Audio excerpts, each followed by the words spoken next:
கன்னி லக்னம் அப்படின்றது வந்து இது கொஞ்சம் காம்ப்ளிகேட்டடா இருக்கும். கன்னி லக்னத்துக்கு எப்பவுமே பொதுவா வந்து செவ்வாய்க்கு புதன், அதாவது கன்னி, மேசத்திற்கு கன்னியாவும் விருச்சகத்திற்கு கன்னி, இது ரெண்டுமே 8-11 வரும். அப்போ இந்த காம்போ வந்து கொஞ்சம் கடுமையை தரக்கூடிய அமைப்பாக இருக்கும். பொதுவாக கன்னி லக்கணத்திற்கு செவ்வாய் தசை அவ்வளவு சாதகமான தசையாக இருக்காது. எவ்வளவு பாதகத்தை கொடுக்குமோ அந்த பாதகத்தை கொடுக்கக்கூடிய ஒரு அமைப்பு. இந்த இடத்துல வந்து கடகம் அப்படின்னு சொல்லக்கூடியதுமே உங்களுக்கு சரராசியாக வரக்கூடிய ஒரு அமைப்பு. சரராசிக்கு வந்து இந்த செவ்வாயினுடைய அமைப்பு வந்து பெரிய பாதிப்பை தருவதற்காக வாய்ப்பில்லை. இதே மாதிரி வந்து சிம்ம லக்கணத்திற்கு அப்படின்னு சொல்லும் பொழுது சிம்ம லக்கணத்துக்கு வந்து பாதகாதிபதியாகவும் வருவார். பாதகாதிபதியாக வரக்கூடியவர் பாதகஸ்தானத்தில் இருக்கும் பொழுது தந்தைக்கு சில சிரமங்களை உருவாக்கக்கூடிய ஒரு அந்தஸ்தில் உட்காரக்கூடிய ஒரு அமைப்பு செவ்வாய் தசை நடக்குது. செவ்வாய் 9 இருந்தால் அந்த கிரகம் தந்தை கிரகம் அப்படின்னு சொல்லக்கூடியது அந்த இடத்துல இருக்கும் பொழுது கூடவே சூரியனும் சேர்ந்துட்டா இந்த லக்னாதிபதியும் அந்த இடத்துல இருந்தால் தந்தைக்கு வந்து கொஞ்சம் உபத்திரவத்தை தரக்கூடிய ஒரு அமைப்பு. மற்றபடி வந்து ஆயுளுக்கு தந்தையோட ஆயுளுக்கு வந்து சிரமமா இருக்கும் அப்படின்னா தந்தைக்காரகன் அப்படின்னு சொல்லக்கூடிய செவ்வாய் 9 இருக்கிறதுனால அது வந்து பெருசா வந்து பாதிக்கிறதுக்கான வாய்ப்புகள் கிடையாது. ஆனால் அந்த சிம்மம் அப்படின்னு சொல்லக்கூடிய அமைப்புக்கு வந்து பாதகங்களை சில நேரங்களில் செய்வதற்கான வாய்ப்புகள் உண்டு. நாளுக்குடையவன் சில நேரங்களில் வந்து அந்த சொத்துக்களை விற்கிறதுக்கு வாய்ப்புகள் இருக்கும். சில சொத்துக்களை இழக்கக்கூடிய ஒரு அமைப்பு சிம்ம லக்னத்துக்கு உண்டு.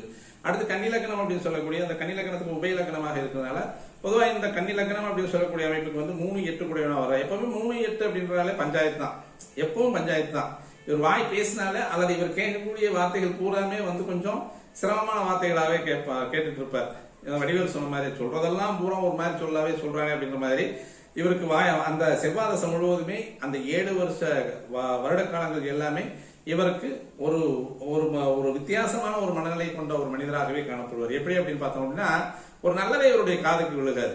இவருக்கு விழுகிறது எல்லாமே தோல்வி, நஷ்டம், இது மாதிரியான ஒரு அமைப்புகளிடையே இந்த செவ்வாயினுடைய தசை இந்த கன்னி லக்னக்காரங்களுக்கு கொண்டு வந்துடும். இந்த நேரத்தில் யார் யாருக்கு பிரச்சனைகள் வரும் அப்படின்னா கன்னி லக்னக்காரங்களுக்கு வந்து செவ்வாய் தசை நடக்கும்போது வம்பு வழக்கு யாரால் வரும் அப்படின்னா தனது இளைய சகோதரம் அல்லது இளைய சகோதரிகளின் மூலமாக அல்லது தனது அலுவலகத்தில் வேலைக்கு வைத்திருக்கக்கூடிய இளம் பெண்களின் மூலமாக அல்லது இளம் சிறார்கள் அல்லது இளம் சிறு வயதில் இருக்கக்கூடிய வேலையாட்கள் மூலமாக பிரச்சனை வரும் அப்படிங்கிறது வந்து எந்த விதமான சந்தேகம் இல்லை. இதை மட்டும் கொஞ்சம் நம்ம ஜாக்கிரதையா பார்த்துக்கிட்டோம்னா இந்த செவ்வாய் தசை அப்படின்றது வந்து கொஞ்சம் அப்படியே மெதுவா கடந்து வந்துடலாம். அடுத்து பார்த்தோம் அப்படின்னா துலா ராசி.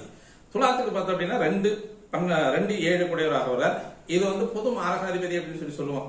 எப்பவுமே வந்து சரராசிகளுக்கு 2-7 பொது மாரகாதிபதி அப்படின்னு சொல்லுவோம். அது மாரகத்தை கொடுக்கும் அப்படின்னா இல்ல, பொதுவாகவே கல்யாணம் பண்ணாலே மாரம் அப்படியே தொலைஞ்சு போயிடும்.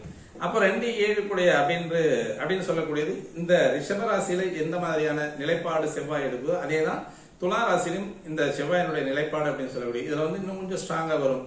ஒரு சில